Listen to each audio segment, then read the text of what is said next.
여러분 안녕하십니까, 강신업 변호사입니다. 지난달 말 대법원이 백현동 옹박 아파트에 대해서 이게 15개동 1223가구입니다.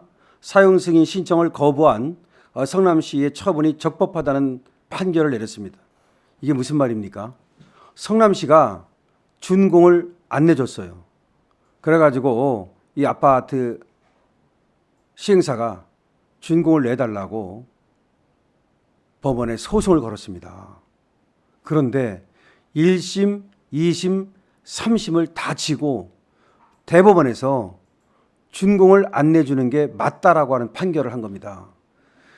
15개동 1223가구는 청천벽력과 같은 일이 생긴 겁니다. 보통은 시에서 준공을 안 내줘도 다시 뭐 좀 바꾸고 고치고 한 다음에 준공을 냅니다. 왜냐? 준공을 안 해주면 사실 이 아파트는 불법이거든요. 그러면 이거 원래는 부셔야 되는 겁니다. 하지만 그럴 수 없잖아요. 수많은 피해가 발생하기 때문에 대개 어느 정도 선에서 준공을 내주거든요. 근데 성남시에서 끝까지 준공을 안 내준 거예요. 그러니까 이제 법원으로 갔습니다. 근데 법원에서도 준공을 내주지 말아야 된다, 이런 판결을 내렸는데 그것도 이번에 대법원 판결입니다. 더 이상 바꿀 수가 없는 거야. 청천벽력과 같은 일입니다. 자, 그럼 왜 준공을 안 내줬느냐? 그 이유가 있습니다.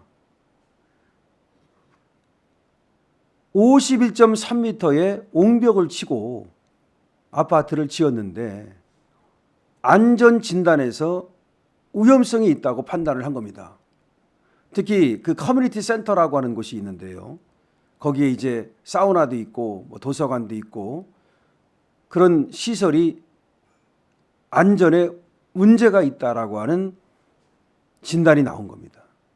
그러니까 안전에 문제가 있다는데 어떻게 허가를 내줍니까? 어떻게 준공을 내줍니까? 그러니까 뭐 이것이 누가 시행을 했네, 이 안에 어떤 불법이 있었네, 정진상이가 어땠네, 김인섭이가 어땠네, 그것 때문에 안 내준 게 아니고 그거는 그놈들을 처벌할 문제고 이 아파트에 문제가 있어서, 안전에 문제가 있어서 못 내준다는 거예요. 한마디로 말하면 산 허리를 뚝 잘라가지고서 옹벽 아파트를 지었는데 그 옹벽의 안전성을 담보할 수 없다는 거예요. 그러면 이제는 대법원 판결이 난 거기 때문에 바꿀 수가 없어요. 완전히 지금 이재명 때문에 전 재산 다 날리고 지금 우울증 걸리고 병 걸리고 난리 났답니다. 저게 뷰가 옹벽뷰라고 놀리잖아요. 바다뷰도 아니고 도시뷰도 아니고 세상에 옹벽뷰. 내다보면 옹벽밖에 안 보여. 시멘트 그 벽밖에 안 보입니다. 지금 이 지하로 30m를 파고 들어갔다는 겁니다. 왜 지하로 30m를 파고 들어갔느냐? 여기가 성남공항, 서울공항, 이 공항 때문에 높이 짓지를 못해요. 비행기가 떼야 되기 때문에. 그래서 높이 제한이 139m래요. 그런데 이 15층 아파트를 지으려니까 밑으로 30m를 뚫고 들어가야만 15층 아파트를 지을 수가 있는 거야. 그러니까 15층에다가 거기다가 15개 동을 또 짓고 1223가구를 져가지고 이거 비싸게 분양했답니다. 그러니까 이 시행사인 아시아 디벨로퍼 정바울이가 했다고 하는, 여기가 떼돈을 버는 거 아닙니까? 또 이거 할 때 얼마나 불법을 저질렀습니까? 이재명이가 완전히 정바울한테 떼돈 벌게 해주려고 성남도시개발공사는 싹 빼고 완전히 정바울을 민간 사업자한테 밀어줘가지고 민간 사업자가 여기서 큰 돈을 벌고 여기 로비스트인 김인섭하고 나눠 가졌다는 거 아닙니까? 그것 때문에 지금 재판받고 있는 거잖아요. 이재명이가 백현동. 이거는 완전히 빼박이에요. 그때 이 아시아 디벨로퍼에서는 여기다가 이제 아파트 지으려고 종 2단계만 좀 올려달라. 그럼 조그맣게라도 이렇게 이제 지을 수 있으니까. 그런데 김인섭이가 들어가니까 그냥 4단계가 올라가더라는 거야. 그게 이 백현동 아파트 아닙니까? 옹벽 아파트. 300m 길이에다가 51.3m의 옹벽을 치고 지하 30m로 뚫고 들어가가지고 산 허리를 잘라가지고 만든 아파트. 원래가 여기가 한국식품연구원이라고 하나의 건물이 있었어요. 근데 큰 건물이 아니야. 그러다 보니까 이 땅이 그렇게 넓지 않아요. 근데 여기다가 지으려니까 이제 산을 깎아야지, 그 옆에. 그러니까 이제 산을 깎았으니까 산이 무너지면 안 되니까 옹벽을 치야지. 그 다음에 높이를 맞추려니까 밑으로 뚫고 들어가야지, 지하로. 그러니까 지하 아파트야, 반지하 아파트야. 반지하 아파트인데다가 준공도 못 받았으니 여러분 준공을 못 받으면요. 건물만 내 앞으로 명의가 넘어오고요. 대지권은 안 넘어와요. 여러분 마지막에 준공이 나야 시행사가 그 분양자한테 이 대지권을 넘겨주는 거예요. 분양받아본 사람은 알 거야. 그래서 대지권은 나중에 넘어오잖아요. 왜? 지금 그래서 이 대지권은 그대로 시행사가 갖고 있어요. 이러면 어떻게 되느냐? 이건 반값밖에 안 돼. 반값에도 안 받아. 만약에 경매가 들어갔다고 쳐봐. 그럼 대지권이 없는데 누가 이걸 갖다가 내 땅이 아닌데 쉽게 말하면 건물만 보고서 말이죠. 경매를 받겠습니까?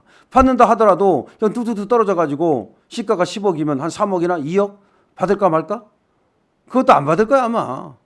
자, 그러니까 재산권이 완전히 그냥 박살 난 거죠. 뭐 제약이 아니라 박살 난 겁니다. 그러면 이걸 물어줘야 될 거 아니에요. 누군가가. 누가 책임을 져야 됩니까? 이거 누가 책임져야 됩니까? 지금 시행사가 책임져야 될 거 아니야. 니들 왜 이렇게 이런 아파트에도 져가지고서 준공도 못 받았느냐? 지금 시행사가 책임져야 되는 겁니다. 또 누가 책임져야 돼요? 성남시가 책임져야 되는 거죠. 왜 이런 아파트를 갖다가 허가를 내줬느냐? 착공 허가를 내줬느냐? 사용 승인을 못 받으면 말이죠. 이거는 이 아파트 주민들이 아시아 디벨로퍼 시행사하고 그다음 시공사도 이거 책임 있다고 봐야 돼. 시공사도 이런 데다가 말이죠. 그냥 나는 건물 지어주고 시공비만 받으면 된다. 그렇게 생각했으면 안 되는 거죠.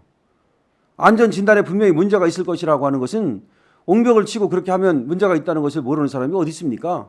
그러니까 시행사든 시공사든 아니면 허가를 내준 성남시든 책임을 져야 돼요. 근데 그 책임을 물으려면은 또 분명히 또 소송을 해야 되는데 소송은 돈 들어가죠. 시간 들어가죠. 정말 미치고 발탁 뜁니다. 자, 그럼 누구 때문에?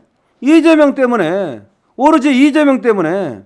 이재명이가 김인섭이라는 자가 들어와 가지고서 요거 허가내달라니까 딱 허가내준 거 아니에요. 원래 김인섭이라는 자가 그 성남시 앞에 나로더라고 하는 횟집을 차려놓고 말로만 횟집이고 사실은 그 허가방, 다시 말해서 성남시를 상대로 인허가 받으려고 오는 사람들 요 로비해주고 그 브로커 그리고 돈 챙겼다는 거 아닙니까? 그 돈으로 또 얼마나 챙겼는지 이 백현동 뿌리겠습니까? 겉으로는 적법하게 보인다 하더라도 다 뒤로는 돈 받고 인허가 내준 거지 어떻게 알겠습니까? 빨리빨리 진행될 수 있도록 급행료 같은 거 그런 거 챙기고 분명히 엄청난 돈을 챙겼을 거라고 생각해요. 성남이 또 개발 붐이 엄청나게 불었잖아요. 왜 성남인가를 생각해 봐야 돼요. 서울이 뭐 엄청나게 개발할 것 같지만 서울은 이미 다 개발이 됐기 때문에 개발에서 큰 돈이 안 나와요. 그 당시 성남시는 말이죠. 판교 개발이라든지 대장동 개발 마찬가지인 거예요. 백현동 개발, 서현동 개발, 정자동 개발 그때 그리고 또 이 판교 쪽에 또 이 성남 분당 쪽에 굉장히 기라성 같은 그런 기업들이 네이버 같은 기업들 말이죠. 뭐 이런 데가 많이 들어왔잖아요. 뭐 KT라든지 뭐 많이 들어왔습니다. 건물 많이 지었어요. 그때마다 전부 다 빨대 꽂았으면 도대체 얼마의 돈을 어떻게 지금 벌었는지 그걸 어떻게 어디다 쌓아놓고 있는지 정말 궁금합니다. 자, 백현동 옹벽 아파트의 추악한 진실을 여러분께 지금 말씀드리고 있습니다. 지금 이재명, 김인섭, 정바울 이런 자들이 짜고서 크게 한탕 해먹은 거죠. 지들이 해먹은 그 피해가 누구한테 고스란히 돌아가고 있습니까? 정말로 이 아파트 하나 살려고 전 재산 다 털어가지고서 가족의 보금자리를 마련했는데 여기가 준공도 안 나고 이거 병 걸리지 않겠습니까? 돈이 문제가 아니라 이거 우울증 걸리지 않겠어요? 정신건강도 이거 크게 침해되지 않겠습니까? 자, 이 백현동 추악한 옹벽 아파트 다 이재명이 책임져야 됩니다. 강실업 TV입니다.